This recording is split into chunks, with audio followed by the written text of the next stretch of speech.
Today, we have three candidates who are joining us, and we're going to go in alphabetical order. It also kind of happens to work out a little bit as well because Carl and Mairead are both running in the same district, so we'll get to hear them one right after the other. But we're giving each one of the candidates 7 minutes today. Councilman Camp is challenged by Patty Newman. We issued these invitations probably close to a month and a half ago, and Patty declined to join us here today. But I do want to thank Councilman Camp for being here with us. He is in the Southeast District, Southeast Lincoln. Carl and Mairead are running for Northwest Lincoln. And so with that, we're going to ask them to answer 5 questions in 7 minutes. Believe me, that can be done. 7 minutes is a little bit longer than what you might think. But the questions are in your program that you have, so if you want to, you can check those off, and hopefully each candidate will take time to answer each one of the questions. I am going to read them to you. Will you vote to end the public safety sales tax increase, the one we just voted in? Will you vote to end that before the 3-year sunset if it generates more revenue than is necessary for the 911 communication system and the fire station? The second question, what ideas do you have for the future of Pershing Center? The third is, do you support the South Beltway project, and do you believe it can be funded without a tax increase? The fourth, many people feel that Lincoln is investing in downtown but neglects other areas of the city. Do you believe this is true? Why or why not? And then the final question is, in 2011, the city raised the wheel tax 37%. Would you support any type of incremental decrease in the wheel tax? So we're hoping that you all have those questions so they don't have to repeat them when they come up, so that will give them a little bit more time to answer the questions. So with that, we're going to start the program here this afternoon. We're running actually a little bit ahead of schedule, which is always fun. I'm going to move over there just because, as we all know, I have a face for radio. And otherwise, we're filming this for our website. By the way, we are putting all of our lunches on the website now. We're working through a few technical issues, but we think we kind of have it nailed down, hopefully, for this one. So anytime that you might miss a LIBA lunch, you can go to liba.org and view the luncheon program. With that, we'll start with City Councilman John Camp. I'm sorry? Pull the podium back. Well, they're going to come up here and stand. But good suggestion. But we'll invite each one up here. With that, let's welcome Lincoln City Councilman John Camp.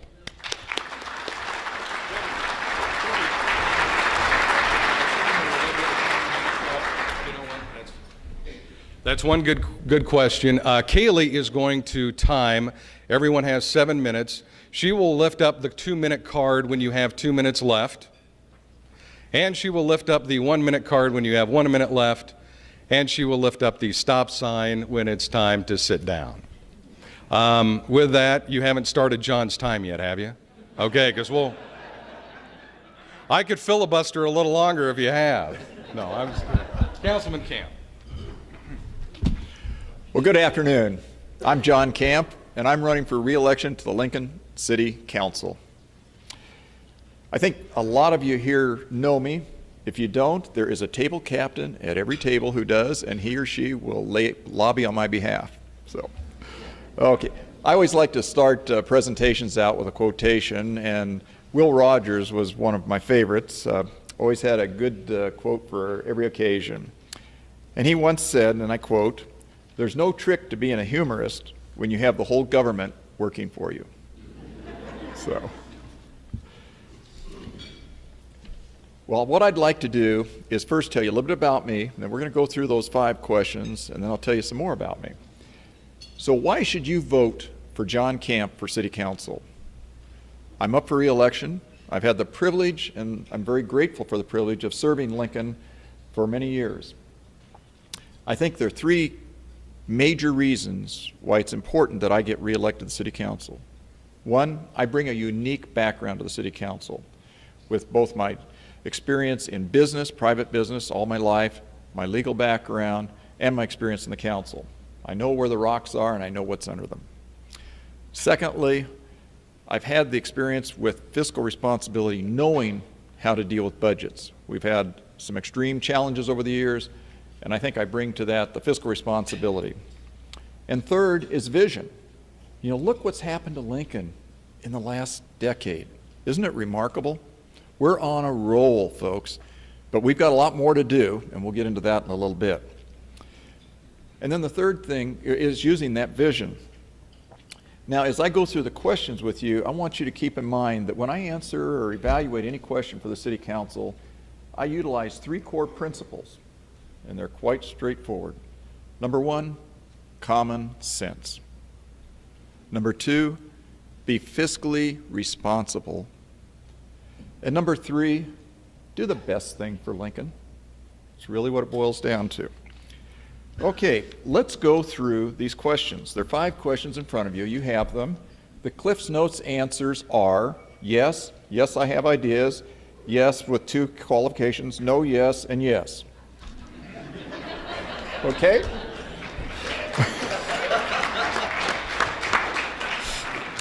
You know, sometimes, several years ago, Glenn Frent was on the council, and we got to ask some question, and I said no.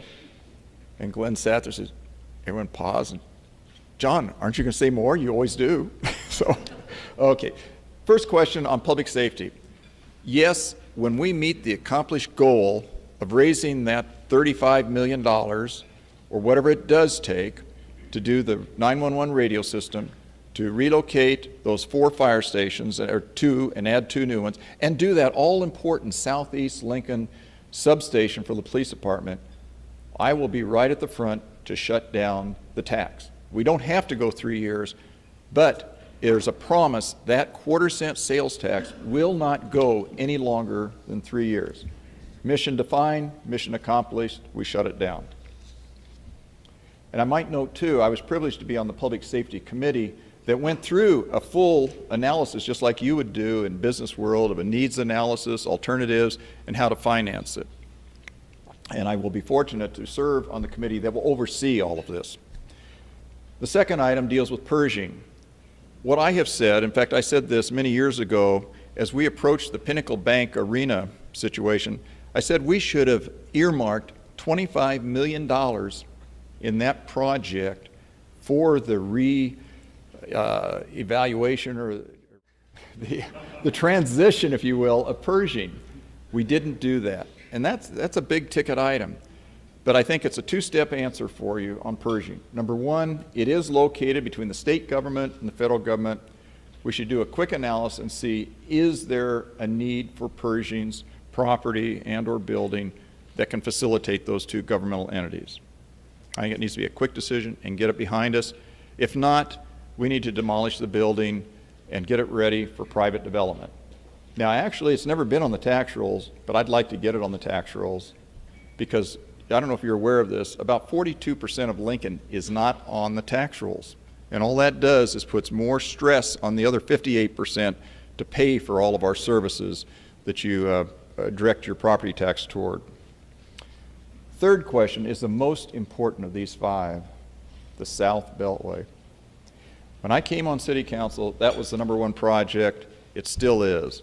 And we need to do everything in our power to fund that project. The city's going to have to come up with about $28 to $30 million, and in the last 2 budget years of this next 4 years, we've got to start actually raising the monies, and I will be there to see that we get it.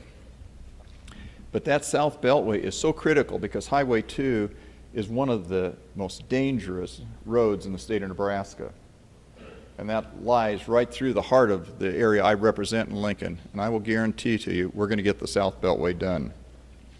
The fourth question deals with downtown. Have we put emphasis there, whatever? The bottom line is downtown needed attention.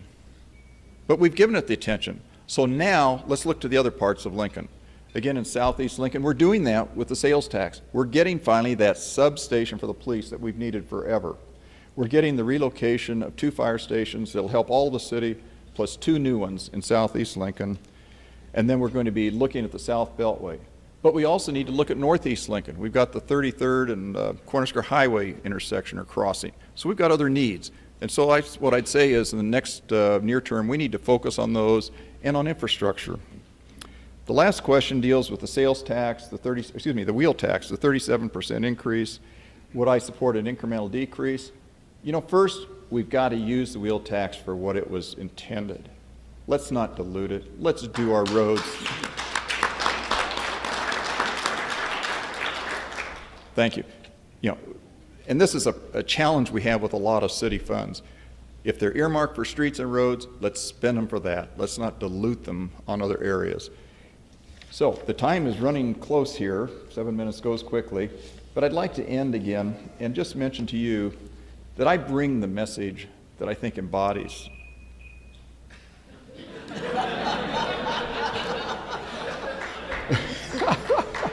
I had the clapping and I'll take it.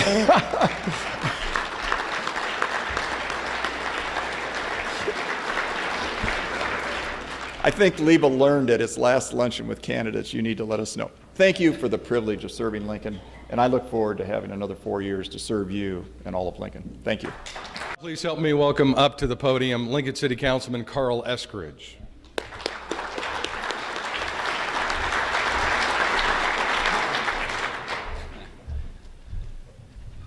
Could we borrow that buzzer for a council meeting? I think this would be good. I'm Carl Eskridge, and it's been my great privilege and pleasure to represent Northwest Lincoln on Lincoln City Council these last 4 years. I am an attorney. I represent people in state government. I'm the Deputy State Ombudsman, have been in that office now for nearly 20 years. Helping people with their problems that they have with state government. I've been involved in leadership roles in many organizations within the community.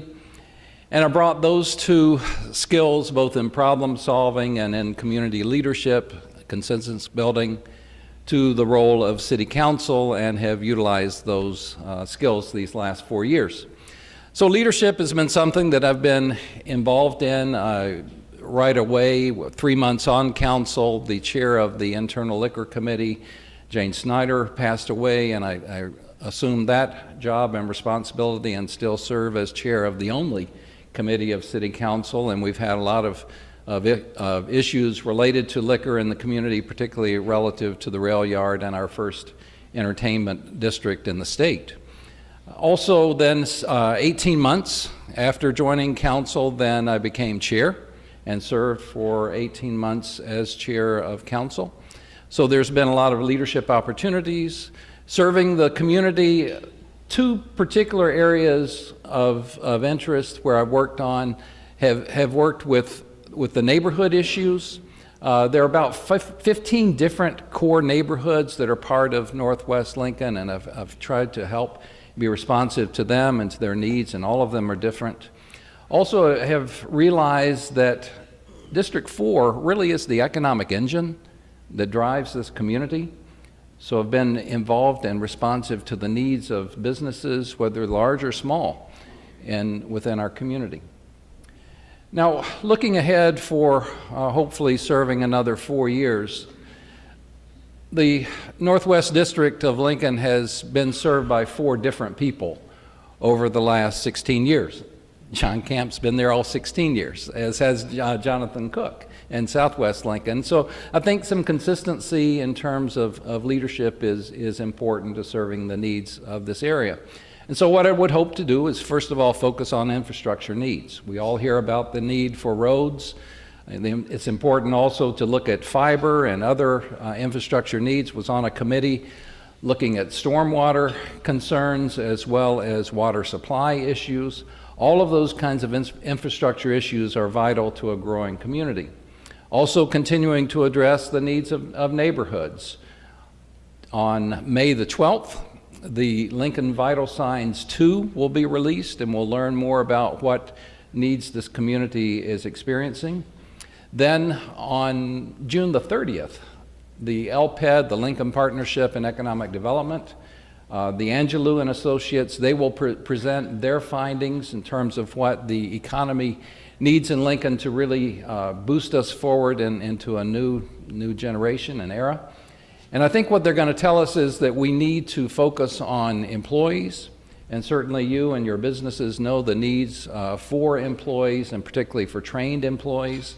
And that's something we have to come together as a community, working with the schools, working with the community college, working with the universities, all of these things to help grow, to make us stronger, as well as providing housing and the kind of community that is attractive to people so that they want to come here and stay here. So let's get to these questions. First one about the public sales or safety sales tax increase, and absolutely yes, would vote to end that sales tax as soon as that is paid off. That was the language that was on the ballot. That's the understanding that people have when they approved this initiative. I supported it. I think it's important to our community, but once it's paid for, it ends. What ideas do you have for the future of Pershing? I served on the committee about 3 years ago with several others in the room here who looked at some of the alternatives for Pershing that were presented at that time. And unfortunately, there were not as many options, I think, as we would have hoped to have seen. There were really only 3 options that were presented, and of those 3, really only one of them was what I call a fully hatched idea. So we need to go back to the drawing board, as we're doing, see what ideas are out there, see what the best ideas are. As John mentioned, this site was established when Lincoln was established. It was a location for education, and indeed it served for about 40 years as the site of the first Lincoln High School. Eventually then it became of course, the location for Pershing Auditorium. So it has never been on the tax rolls. If it could be on the tax rolls, that would be a wonderful thing and great addition to the strength of our community if it's the right project. I think the key is finding the right project. You know, one of the options that's been considered is a library, and we obviously need to have a new central library. Is that the right location? It could be. One of the proposals we heard 3 years ago was a joint project that would have retail, residential, and a library all on the same site. There might be some wisdom in sharing a site, something like that. We'll see what projects developers come forward with. The third question about the South Beltway project, absolutely, I think that's critically important, both for the safety and for the commerce of our city. So that's something I would fully support. I also want to balance it out, though, with another project that John mentioned, the importance of a rail safety project at Cornhusker, North 33rd, and Adams. This is the most dangerous rail crossing in the state, and we need to find a way to resolve that. So there are these 2 really big projects that are running kind of simultaneously down the track, if you will. The fourth question, in terms of focusing on downtown has been certainly a focus of attention, and it will continue to be. But I don't think other areas are being neglected. I think we see growth happening in all 4 corners of our city, and that's what we would have hoped to have occurred. Lincoln has really come to the forefront with the work downtown. I'm done. A challenger in Northwest Lincoln, please welcome Mairead Safronic.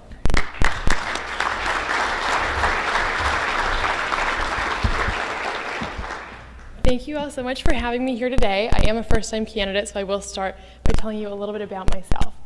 I was born and raised here in Lincoln, where I graduated from UNL and then from Pius and then from UNL. By the time I had graduated from college, I'd worked on more than a dozen state, federal, and local political campaigns. I learned a lot of great lessons in both policy and governing, but one of the messages that was most profound, because it was held by almost every candidate that I worked for, was the importance of keeping young people in Lincoln. By the time I graduated from UNL, about 75% of my peers were leaving the state for jobs. This concerned me, and so I decided to take a look and see why it was happening and what Lincoln could do to make a difference. What I discovered was that Lincoln hadn't necessarily been approaching this problem from the correct perspective. Arts and entertainment are important, but that's not the first thing a young person looks for when they graduate from college and they're deciding where to locate. The first thing a young graduate looks for is a job. I can tell you that from firsthand experience. After that, we're looking for things like affordable housing in a safe community.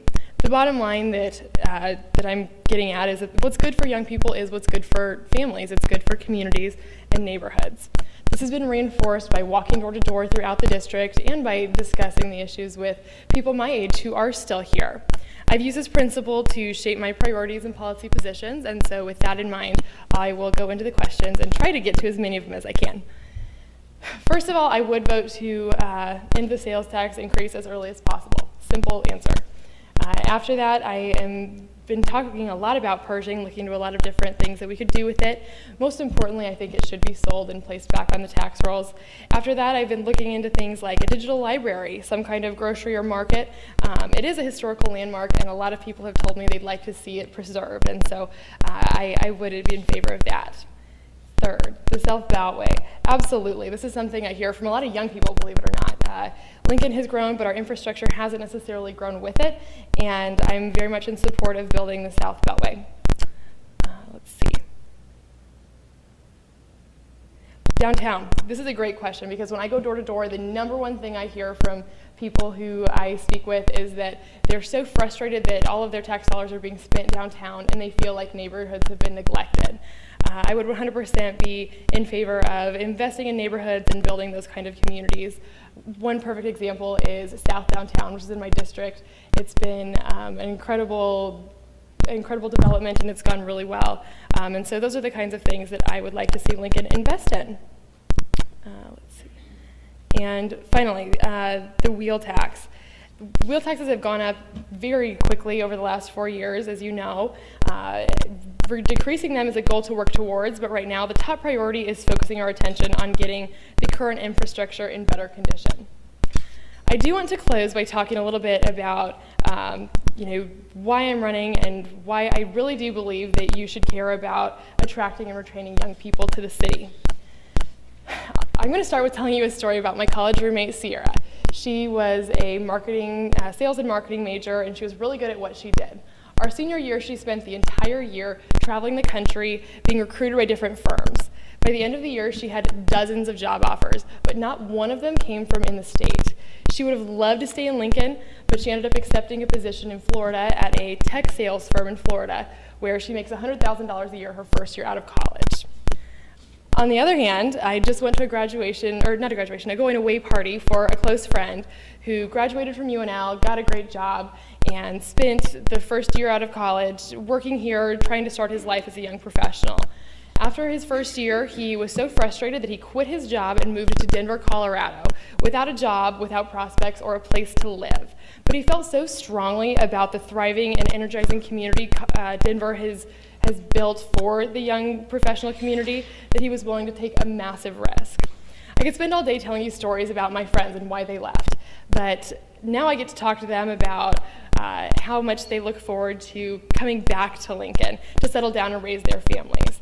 But let's be honest, they live a block away from a beach and the mountains. How many of them do you really think are coming back? This shouldn't just concern you, this should be keeping you up at night, because these aren't just your clients and employees. These are the future leaders of our city, and they're leaving. I want to close the gap between that I just graduated from college and I'm coming back to Lincoln to settle down and raise a family. The average age of leadership in Lincoln right now is 55 years old. The average age of the city is 35, and the average age of my district is 25 years old. This is a huge representation gap that I hope to close with your help. Lincoln's come very far. We're in a great place, but more work is needed if we hope to remain competitive within this demographic. This includes committing to fundamental issues like jobs, like safety and infrastructure, but it also includes electing leaders with ideas, vision, and perspective. If elected, I would be that voice. I'm finishing ahead of time, this is great. So I really hope that I can count on your support in the May 5th election, and I thank you so much for having me.